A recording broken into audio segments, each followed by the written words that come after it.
So Neve Campbell does not have to return to the Scream franchise. As a matter of fact, I don't think it even needs her. So I don't know if you know what's happened recently, but Scream 7 was supposed to be released, I believe, next year. But one of the lead actresses, Melissa Barrera, she ended up getting political, so she was removed off the project. In addition, Jenna Ortega also had lowball issues where she wasn't getting paid what she felt she deserved, considering her status as a rising star. So she also left. In addition, Neve Campbell was supposed to reprise her role in Part 6 and just felt that she deserved more due to the success of Part 5 and the previous sequels, which rightfully so. Neve Campbell is one of the best final girls in horror history.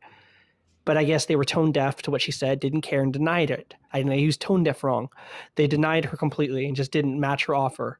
Well, in light of the recent situations with Melissa Barrera and Jenna Ortega and the Scream franchise basically having no seventh film, they managed to negotiate with Neve Campbell, and apparently everything's peachy keen, and she's getting what she wanted, or so it's been reported.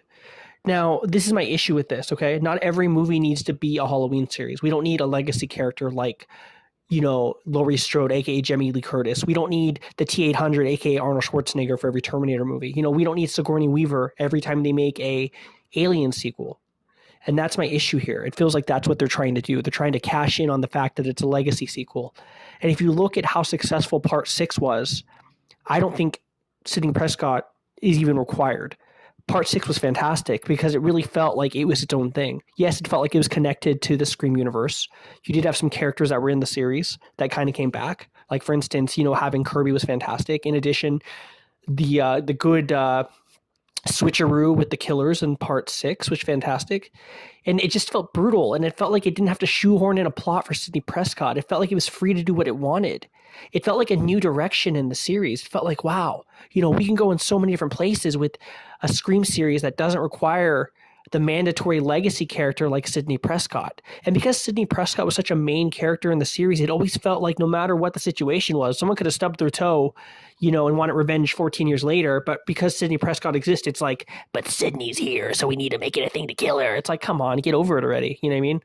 Like, I kid you not, she's going to be in a walker and freaking some kid that's like 4 years younger than her is going to wear a ghost face mask and want to kill her. I don't know. I just think it's absolutely unnecessary. But again, this isn't a knock on Neve Campbell. She's a great actress, and she is one of the best final girls. What do you guys think?